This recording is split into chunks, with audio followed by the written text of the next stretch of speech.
Bryant. So here we are with Jacob Bryant. Jacob Bryant will be headlining the reopening of the Columbia Theater in Portsmouth, or the historic Columbia Theater, now named the Columbia Portsmouth. So, Jacob, you have been here before. Can you Yeah. tell me Oh, about your yeah. experience? Yeah. We came up a few years back and played. It was a great show, and everything was hunky dory until one of my band members locked the keys in our bus, and we actually ended up having to call a locksmith. But first, we tried to get a little redneck and figure it out ourselves, and had the bright idea of trying to slide our drummer through the skylight in the shower in the bathroom. But unfortunately, he was a small guy, but we couldn't get him through that little hole. So we had to turn to the professionals eventually and have them come out and unlock it for us. But Well, thankfully they did. yeah. So I heard you also got a visitor on stage with you. How do you feel about that? So do you encourage that or discourage visitors on the stage? I mean, if I know they're coming, it's one thing, but sometimes it could be a little off-putting, because you never know if it's somebody trying to harm you or just give you a hug.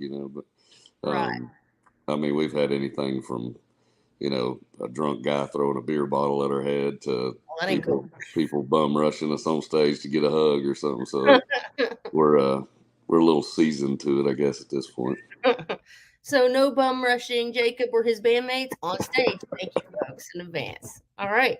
So let's just go into it. Like right now you're actually in the middle of a tour. Hmm. You've been touring your Barstool Preacher album. So Hmm. tell me a little bit about that. Is there is and before you go into that, I know there's been this. If anybody follows you, they know that there's this big transition from we kind of watched you grow, right, Hmm. from your first to where you are now, which is pretty common of a singer songwriter, right? But I think if you can kind of tell us more about this current album and give some reference to the stuff before, just to give people context, Yeah. would be great. Thank you. Yeah. So anybody that does follow me kind of knows that I put God in my songs a lot, and both my records, Practice What I Preach, Barstool Preacher, both are kind of just implementing me as a struggling Christian. I have battled addiction and depression, anxiety. I mean, anything, I've pretty much dealt with it, and I just write about real stuff, and having to lean on God, and love stories, and drinking songs, and cocaine songs, and all kind of stuff that I probably won't be proud of on down the line. I've just always tried to be, like a screen door that you could see through, and um, yeah, that's pretty much Barstool Preacher. Was the title kind of came to me. One of my songwriting buddies was saying, like, you can speak to more people from a bar stool than you ever could from a pulpit in a church. And Yeah. I was like, well, man, that's pretty cool, because I started out in praise and worship as a young man, 14, I think. Um, and I always thought, to be Christian or whatever, you had to be in church every time the lights were on, and whatever. And that's not the case. You can be a Christian and still love getting rowdy, and playing crazy redneck wild shows, um, and whatnot. So that's where that title came from. And the next record that we're actually currently working on is called Outlaw Jesus, which it don't mean actually outlaw him. It means you can't outlaw him. Um, but yeah, I mean, all my records, I feel like there'll be some sort of little nuance to the man upstairs on there, in some way, shape, or form. So, do you have a favorite song that you sing? Um, right now, probably my favorite one to play live. Dang, that's a tough one, because I always love playing "Pour Whiskey on My Grave," just because it's one of our bigger songs, and of Yeah. course, "This Side of Sober" is another one. But right now, we have this new tune. It's not even out yet, but we are playing it in our live set. It's called "Keep It On." It'll actually be the next single that comes out here in the next couple Hmm. months. But that one's probably my favorite, because it's got a pretty cool throwback vibe to it that I love. Growing up with Keith Whitley and George Jones and Travis Tritt and that kind of stuff. that's the kind of stuff that I gravitate toward normally. And it has that vibe. Yeah. Oh, awesome. So are you going to give the people at the Columbia a taste of that then? Yeah. I'm actually playing 3 new tracks from a project that'll be coming out probably. Yes. The whole record probably won't be done until next year, but we're going to put out, I would say 3 to 4 singles off of the upcoming record this year. Well, we are excited to hear it for sure. So you're a dad now. Moving forward from where you began to where you are now, you're a dad, right? And so, how is all this going? Out on the road. What are your kids like? How's it going for your wife? Everything's good. My daughter, she's going on 4. My son will be 2 in May. So I got the best of both worlds. I got daddy's little angel that likes dressing up in princess dresses and Kanto and Frozen this and Gabby's dollhouse that, and then my son, he's all boy and riding around on little 3-wheeler Harleys, and he likes to shoot BB guns already, and just a true blue North Georgia kid, man. I can't wait to teach them both, sports if they like it, because I loved baseball and still do. Played in school and whatnot, and threw my shoulder out and lost that dream and picked up a guitar. So. But yeah, they're both incredibly healthy. My wife is actually a health and wellness coach, so that's cool. we're kind of sticklers on what we eat. Try to eat pretty much everything as organic as possible and limit like seed oils and eat a lot of animal based stuff. Has helped me personally and my wife as well. And then also supplementation and things like that. We try to stay pretty healthy, especially since I've gotten sober. And sorry, I'm petting my dog over here. She thinks she's a star. But I've quit drinking alcohol, and now I've kind of gotten addicted to working out and staying clear-minded and healthy and all that good stuff. So what we eat, of course, it all starts in the kitchen. So we all love coming up with new cool things to throw on the grill and bringing the kids up right, trying to give them a little better chance than I had. Yeah, that's really cool. I love that. And I don't know if you know this or not, but here in Portsmouth, where the Columbia is, we have a very large recovery atmosphere. And I didn't know if you knew that or not, but yeah, it's amazing because it's just really coincidental. I happen to know about your music, and there's a lot of people here who do too. And in particularly, I hear it over and over again. I've gotten messages like, "Oh my gosh, you're bringing Jacob here. He sings this side of sober, and that song changed my life." I even had a guy tell me that the first thing he got out of recovery and learned on his guitar was this side of sober. So he is stoked. He's coming. He's stoked, and I'm stoked for him being stoked. But yeah, that's really cool. So, and how I've noticed you like some.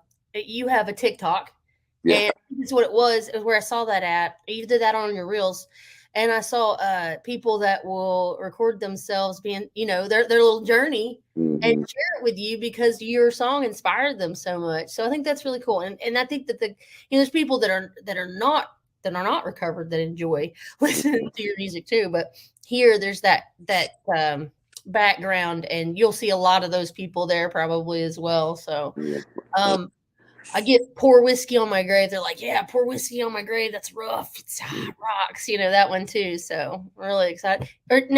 Now, they probably won't hear Pour Whiskey on My Grave this set, right? Yeah, they will. They will? Oh, folks, you heard it. Just because I ain't drinking don't mean I can't still raise hell. Hey, you can still get it poured on your grave. Yeah, there you go. No, my thing wasn't that I necessarily think anything's wrong with alcohol. I'm just one of those people that can't have just one. It's if it's in the house, it's getting drank. It's not the alcohol; it's the drinker. And I'm far from recovered. I've slipped and got back up several times, but right now I'm staying steady on the wagon and just writing songs and loving life. Hey, I'm actually with you. I'm actually 17 years. I'm going to call it more so clean from substances, but I don't really drink much anymore either. So I'm with you, and I totally appreciate this, you know. Awesome. Congrats. Thank you so much. So I got to tell you my favorite song of what you sing, which is Buzzards. I Mm. was actually really surprised. I prefer when you sing it acoustic. I mean, I like it with the band, but there's something about the acoustic and that print shop edition. Yeah, with Adam. Yeah, So good. That was really good. And you're like, I messed up. Like, what? Your general public will not be able to tell that you messed up. Like, I was blasted drunk in that video. Yes, we had came off the road. We were playing shows the night, well, 2 nights before that. So I was like hungover when we pulled up to the set, and he was like, here, hair of the dog, and oh man. we had already shot the whole full band shoot before we did that particular thing, and I've been drinking like high octane IPAs all day, and so yeah, I was a little loosey goosey in that one. Is that why you felt like when you barely? I mean, I know what you were. I know what you were thinking. Most people wouldn't even notice that. It was so funny though that you're like, I'm not gonna do that again. Yeah, I'm a perfectionist when it comes to music. I mean, I've been playing a long time since I was 8 in bluegrass and stuff. And if you ever been in a bluegrass picking, that's some of the most talented people in the world, and they can pick out a mess up from a Yeah. mile away. So anytime that happens, I'm like, oh my god. They look at you a little crooked, like, well, I'm in there, fella. Yeah. So let me ask you this: what can the people of Portsmouth look forward to this Friday? It's a pretty wild up and down roller coaster. Our show has anything from kick you in the teeth rock and roll to sad crying your beer country songs. So it's the happy medium, kind of between that southern rock edgy thing and like the Jones and Whitley songs, that I love and grew up on. So it's pretty neat, man. I really try to make my show to where every single listener in the room, regardless if they're a country music fan or not, can leave with something that they were like, okay, that was badass. So We it's have people coming who are just coming to that usually listen to like rock or other kinds of music just to see what you're about. So I'm yeah, excited for them, man. yeah. I actually was listening to Jelly Roll on the way home on my Harley, and I love a lot of his rock stuff. And I know he started out like in rap, which I don't listen to a whole lot of hip hop or rap, but that guy's really killing it right now. And we actually got a thing that we're working on that'll be coming out hopefully this year. Oh, you with Jelly Roll? Yeah, he called me up one day and told me that he loved my song more than 1 year, and that they always get hyped up to it on their bus. And he was like, "Would you care if I cut it?" And I was like, "Well, no, that's badass." I was like, "Well, hell, we ought to do it together and re-release it, as a single for you." So we're supposed to do that. It's just kind of in the works. Yeah, that's super exciting. Actually, I'm actually looking forward to that. I like his personality. I'm not a big country rap fan. I mean, I like it, but I'm not. It's something I can listen to while hanging out. But I'm probably a lot like you in my musical taste. Like a lot of intricate details and music and all of that. So we're actually Big Smo is or now Smo. He's supposed to come up and perform here also at the Columbia. And somebody that has recently released a song with him is actually coming to see your show as well. His name's Chris Turner. So cool. he's going to come see your show because he's excited to get to see you live. I guess he's seen you before. So, yeah. And his son's a huge fan. So he's looking forward to, he's going to be working for us. So he's going to be doing some work around there. So he's looking forward to going. There you go. So one of the questions I've been getting about you is that a lot of people see that you actually wrote a song. Was it with Luke Combs or did you write it for Luke Combs? Yeah, me, Luke, Ray Fulcher, and James McNair wrote a song called "Out There." It was on his first record that is now like however many 3 or 4 times platinum. But Yes. When we wrote that, he was kind of where I'm at, just road dogging it. And hell, we excuse me, we played a show together and only sold like 200 tickets, back then, and now he's selling out Mercedes-Benz Stadium in Atlanta. So it's pretty cool to watch a buddy really do it. I mean, I've seen that happen, with other friends like Cody Johnson and I, Right. early on played some shows where, there was maybe 1,000 people in the room, and he's doing the same thing, playing the Houston rodeo and things like that now. And it's pretty neat, man. I'm extremely proud of those guys and everything they've accomplished, and especially the fact that they stay true to who they are. Yeah. Even with the crazy lifestyle that kind of comes with this whole thing. And that ain't easy. People don't realize how easy it is to stay true to yourself because you get caught up in the game and you want to perform at a certain level, but then you got to go, wait a minute, no, sometimes, and even at the cost of not being able to climb some rings on the ladder, right? Yeah. It's actually amazing. Like, for instance, just you got a song called Good Old Boy, and there's people who will take that song and take it the wrong way, but it's who you are. It's tradition. It's part of what you came from, and you can't apologize for that. Right. So yeah, so those are some of the things I think a lot of people, when they come to your show, that they're going to realize is how real you are. And I get that all the time, where when I'm going through and looking, for instance, in preparation for having you or deciding to ask that you be here, I went through and I was like, some of the things, for one thing, the sobriety themes of the struggle. You're not perfect. You don't even try to pretend to be perfect. And, I wanted someone who could relate to the people of this area. And you're like so real. And you're like, you're country like these people, Appalachian, you know what I mean? So it was good. It's a good fit. So I'm super excited. And I really hope people come out and not just because I want their ticket money, but because I think they're going to get this absolutely amazing, genuine experience. So I'm like super excited. I get all like a proud papa about having you here. Well, I hope I make you proud. This will be You will, I know it. the first full band show back since I've gotten sober, so it'll be interesting to see kind of how my nerves and stuff are, because normally I'm 15 beers deep when I walk on the stage. You'll do great. I know it. I think with anything, if I didn't get nervous and whatever, then I wouldn't be doing it for the right reasons. So it's exciting, and I think I'll really regain a lot of passion that I probably had lost for it before, and treating it more so like having fun playing music again, and not so much like just staying screwed up on the bus and party. One big long party on the road. Well, I'm still gonna party. I'm just gonna do it I'm gonna do it with Coca-Cola instead. Oh, okay, yeah. Hey, Coca-Cola, Coke Zero or fully loaded? Well, but believe it or not, I don't drink much soda, like a couple maybe here and there, because I'm not a big sugar. I try to stay away from sugar, but I've actually been drinking these sparkling ice plus caffeine drinks. That's like no sugar, whatever, but they're Using Kroger all the time. Yeah. I didn't mention Kroger. Oh no, let's go back. No, I was kidding. Yeah, we got a K Roger down here. K Roger, is that what you guys call it? Well, that's just a joke. My uncle used to call it K Roger. That's cool. And you have recently made your debut at the Opry. Tell me what that was like, because I would spaz, man. Nerve-wracking. Thank God Ricky Skaggs was on the phone to pray for me before I went on, because I was a wreck, man. I actually had tried to get sober right around that time. Wow. And I was like calling Ricky, going, man, I'm gonna have to drink. I'm like, I'm freaking out, man.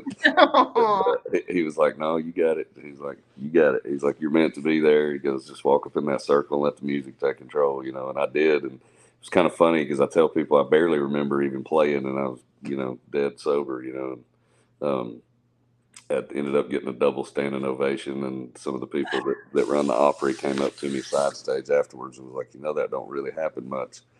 And that's what I hear. That's pretty cool. It was pretty neat. It was a very, very humbling experience. And then also getting to have my buddy Mark Wills, who's from North Georgia, where I'm from. He was able to introduce me onto the stage and stuff. So that was really cool. That is so cool, man. I wish I could have seen that. Do they have it recorded somewhere? Leave me. I can find that somewhere. There's actually 2 different documentaries on YouTube. The Opry's crew actually shot one, and I think it's called like Into the Circle or My Opry Debut or something like that. And then my personal photographer did like a little bit longer version where it kind of goes through the day and whatnot. And I think it's just like Jacob Bryant Live at the Opry or something like that. So you have a personal photographer. Okay. It's like having a personal chef, but I can't I can't afford either all the time, but for that one, I was like, you know what, we need to document this one. yeah, that's precious. I mean, even if you spent all your money, you need to document. You know what I mean? Yeah. That's cool. Well, I think I think we probably ought to let you go, but I appreciate you so much coming on here. Absolutely. You know, I'm so looking forward to it. I know so many people are. And do you have anything else that you think that we should tell everybody? Yeah, I actually just released a online exclusive limited edition T-shirt bundle thing with my friends at Ironclad Resolve. Yes. It's I don't know how many Second Amendment supporters watch this or will be at the show, but I'm a huge Second Amendment supporter, and there's one that says Jacob Bryant shall not be infringed, and then the other one's just a Barstool Preacher shirt. But they're online only, and once they're gone, they're gone. So check those out, and they get 10% off. Use JB15. JB15. Okay, I got to get off here and get my shirt now. And my It's on Ironclad Resolve's website. ironcladresolve.com. I'm pretty sure it is, yeah. But you can check my Let's do socials. it. I put posts about it on all my socials last night. Okay, cool. I think I probably have seen it because I stalked the social media. Well, thank you, sir. We appreciate you coming on. Absolutely. All right, we will see you on Friday.